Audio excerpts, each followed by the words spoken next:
Hello there, it's Saturday, it's Doctor Who Day, and thank you for joining me for another episode of Total Ramblings.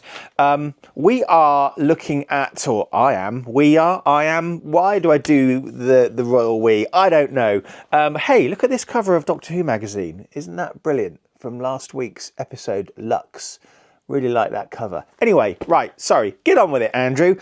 We are looking at the third episode of this series of Doctor Who, entitled The Well. And warning, there are going to be some massive major spoilers here, okay? So if you haven't seen this episode and or you don't want to be spoiled, then maybe watch this later. But, please come back and watch this. I know my reviews aren't to everybody's tastes, but whatever, I don't care. I'm an old-fashioned Doctor Who fan from the olden times, and I don't really care anymore about what people think. So there you go. Right, we start off with the Doctor and Belinda. They still can't get home. They're still blocked from getting back to the Earth at a particular date. And the Doctor decides that they need to take another Vindicator reading. And they end up 500,000 years in the future. And this is where we find out that Russell T Davies really likes the song Toxic by, what's her name? Can't think of her name now. Yeah, it'll come to me. Anyway, because we've heard this song before in his earlier incarnation of Doctor Who. Yeah, he really likes the song Toxic. There you go. It's not a bad song. I've gone completely blank as to who sung it. I'm losing my mind. Anyway, basically, the Doctor and Belinda go and get changed. We see another sequence of them running into a door of the TARDIS, the massive TARDIS control room, and coming out at an upper level, now dressed in these kind of sleek, futuristic sort of uniforms. And they leave the TARDIS and whoomph, they are straight into a line of people and they're ordered to put on helmets and jump. Now, it's kind of interesting that there were helmets there available for these two random people, and that the line kind of formed around them, and that they are dressed in exactly the right outfits. Let's just assume that the TARDIS made a prediction and said, hey, you're going to need these jump outfits, because basically they are forced to jump out of the spaceship into the orbit, the free fall of a planet. And that's, of course, when we get the opening credits for Doctor Who. The Doctor, when they land, sets up the Vindicator, gets a reading, and immediately all the troopers are pointing guns at him. Basically, now they're saying, where have you come from and who are you?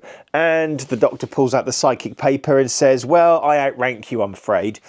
And tell me what's happening here. They're on the planet designated 6767.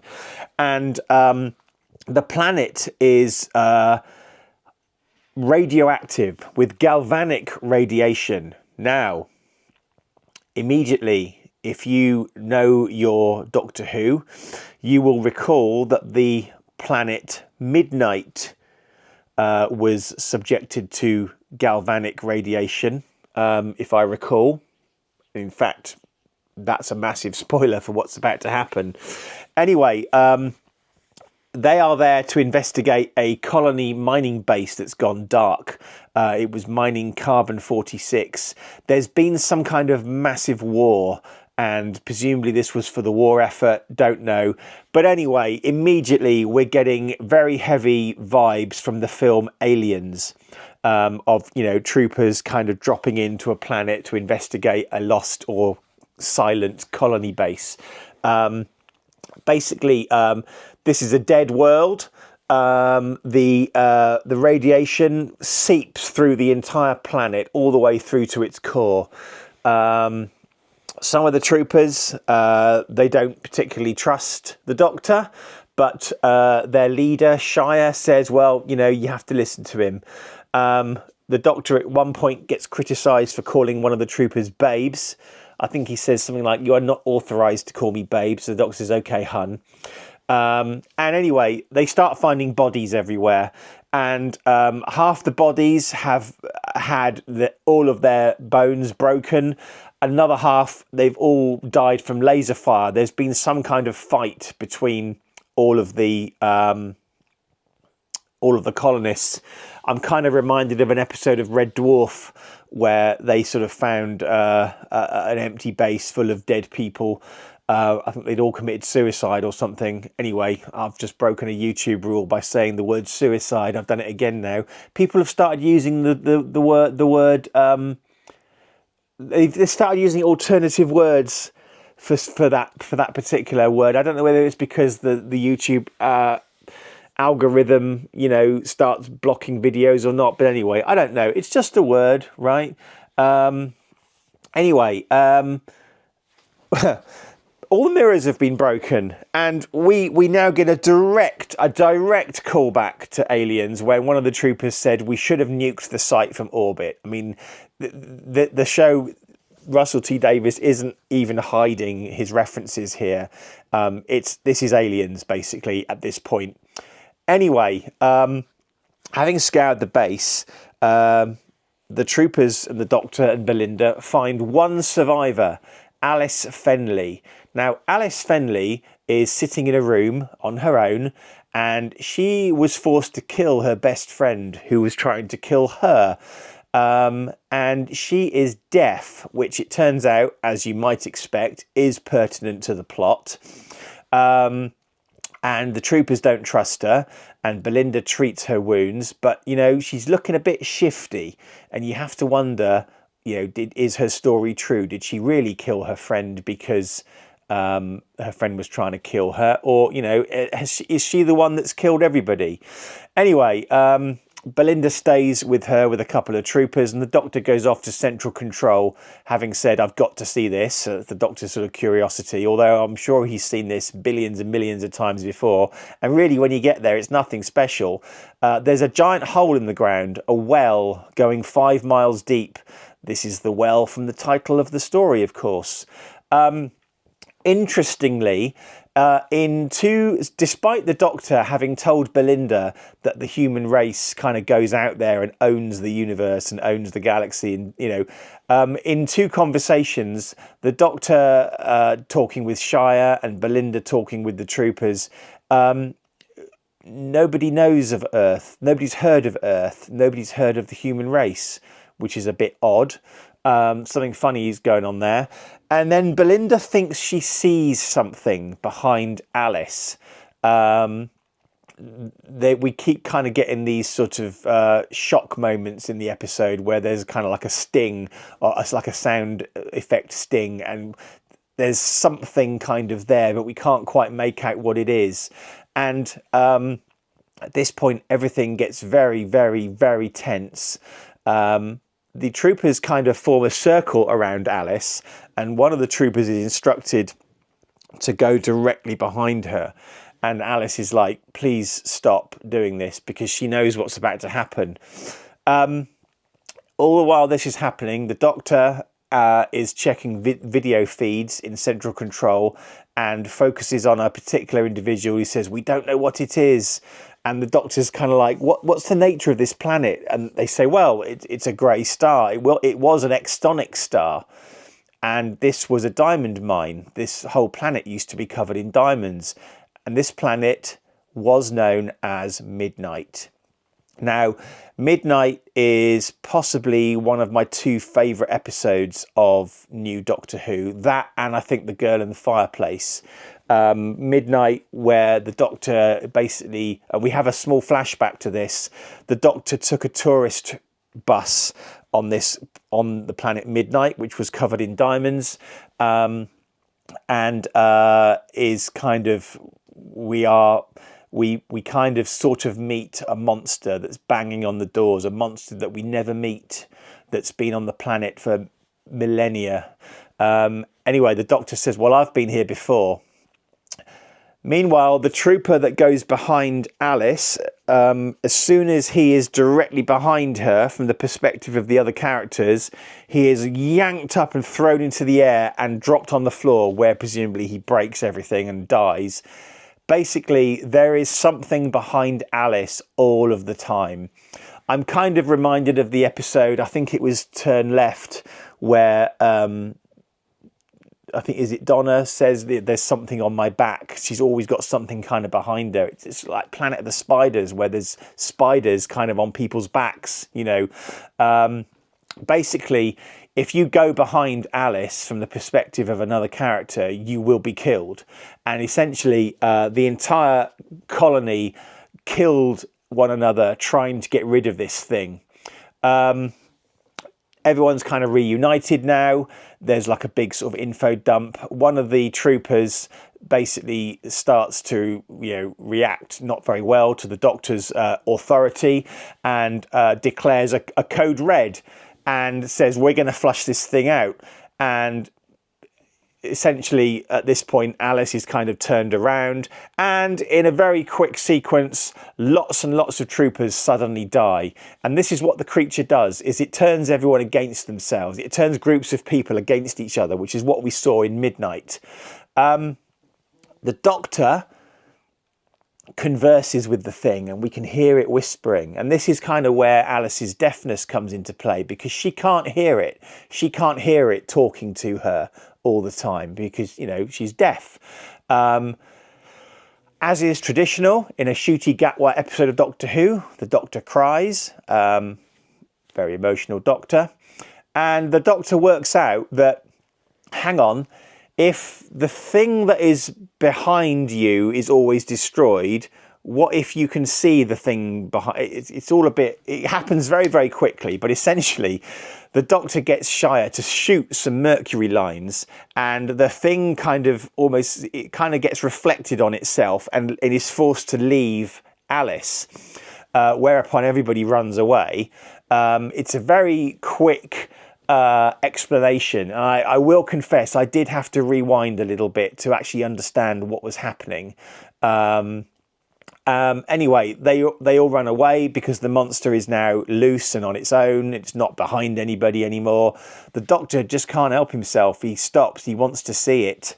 And I have to wonder if this plays into what happens next. Because they put Alice and two troopers into the lift that can only carry 6 people to go back up to the surface, leaving 4 people in the room. And the Doctor's like, it's here with us.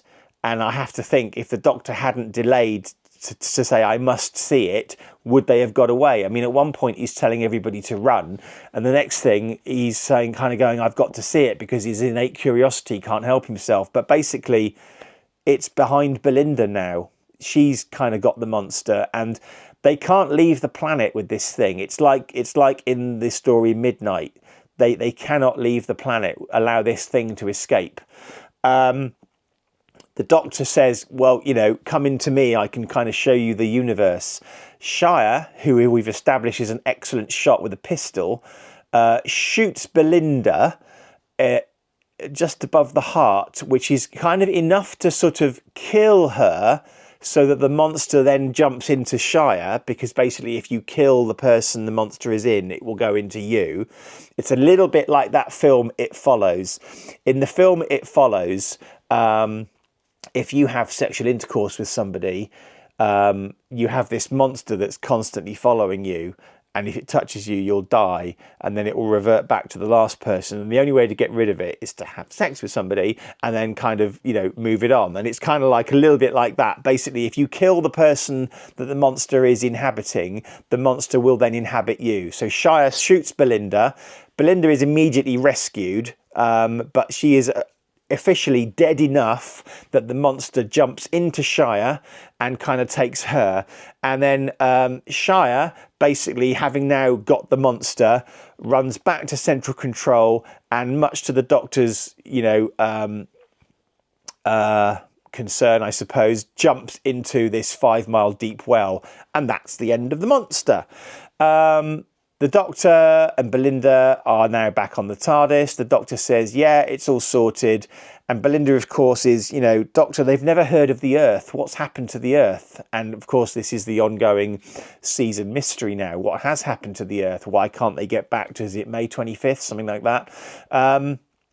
So then we have a little sort of coda at the end of the episode where one of the troopers is giving a briefing to somebody. And the person on the screen is Mrs. Flood, who says, well, was this character holding one of these? And we see a picture of the Vindicator, and Mrs. Flood says, yes, well, that's exactly what I was expecting. That's very good news. And then we kind of have a scene with two troopers in the corridor of the ship where it's implied that one of them has the creature behind her. And it turns out it may possibly have escaped the planet after all. And then we get a trailer of next week's episode where Ruby Sunday is back. Always a bit of a concern when you try to follow up a fantastic story with a sequel. I deliberately don't watch trailers for Doctor Who. I have literally no idea what's coming up every week so that I come to it fresh. And these are my immediate off-the-cuff kind of reactions. But I had accidentally heard from somebody one thing, that there was going to be a sequel to Midnight. Can't remember where I heard that. And of course, that person, whoever I heard it, it might have been a podcast or probably a YouTube video. It was a YouTube video. Reviewing last week's episode after I'd done my review, and I was kind of like, I was a bit worried, and I like the person who made the video. I think it was What Culture. I think it was Ellie from What Culture was talking, and I once I'd heard that, I was a bit concerned, as was she, that you might. The problem is if you have a bad sequel to something, you can almost sully the original, and I don't think they've done that. I found this episode very tense and edge of your seat. I thought the tension ramped up spectacularly. I like the fact that we still don't see the monster. We still don't know what it is. And its tactics kind of similar in that it plays games. It's not just a repeat of Midnight. And we see this planet 400,000 years in the future having now been stripped of its diamonds but still highly radioactive. I think this was a worthy sequel, and it just like with Midnight, imagine being stuck on that planet for millions, billions of years and having nothing to do. You would be desperate to escape as well. And this monster is slightly twisted in the way it approaches things, and I thought this was a very worthy sequel. Definitely an episode I will be watching again. I think I will go back and possibly watch Midnight and then The Well, this episode, together. I think they make a very good companion piece. But these are my immediate thoughts. A suitably dark episode in terms of tone and lighting. I thought perhaps some of the set dressing looked a little bit flat. The exterior scenes and some of the background sort of composite shots in the dome of the base looked very good, but I've really got no complaints, if I'm honest with you. I'm being picky here. I thought this was an excellent episode. I really enjoyed it. That's kind of 3 for 3 now. Every episode has been different. We've had kind of kitschy kind of sci-fi at the beginning. We've had a kind of existential kind of, surreal kind of episode. And now we've had more of a sort of straightforward kind of Doctor Who episode, if you like. So every episode is different. I am very much enjoying this season. I very much enjoyed the last season as well. Let's see what happens next week. So I'd like to thank you very much for watching this episode of Total Ramblings. Please remember to do the usual YouTubey stuff, like, subscribe, comment, share, blah-de-blah-de-blah. And I will see you in the next episode, which will probably be in a few minutes, for me at least, because I'm going to be looking at episode 3 of series 2 of Andor. Bye-bye.